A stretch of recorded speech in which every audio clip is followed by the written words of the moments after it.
நாம் இப்போது வாழும் இந்த தருணம் சூரியன் தனது செயல்திறன் உச்சகட்டத்தை அடைந்திருக்கிற காலம். ஆனால் இது வரலாற்றில் நிகழ்ந்த மிகப்பெரிய சூரிய வெடிப்புகளுடன் ஒப்பிட்டால் இது ஒன்றுமே கிடையாது. சுமார் 14,000 ஆண்டுகளுக்கு முன்னால் பூமியை நேரடியாக தாக்கும் அளவுக்கு ஒரு மிகப்பெரிய சூரிய வெடிப்பு ஏற்பட்டது. அந்த நிகழ்வின் அடையாளங்களான பல ஆயிரம் ஆண்டுகள் பழமையான மரங்களின் வளையங்கள் தற்போது வரை பாதுகாத்து வைக்கப்பட்டிருக்கின்றன. இயற்கையே அந்த பரபரப்பான நிகழ்வை நமக்கு கூறும் சாட்சியாக இருக்கு.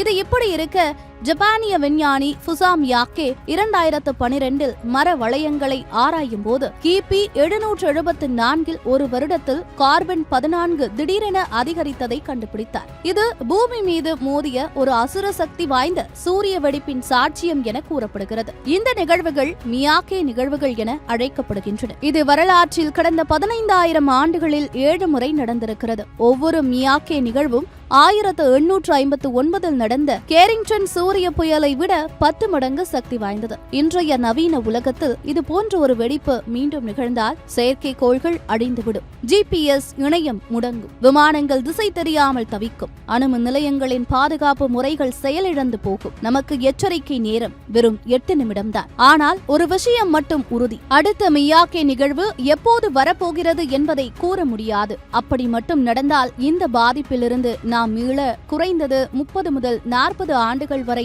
ஆகலாம் என்று சொல்லப்படுகிறது.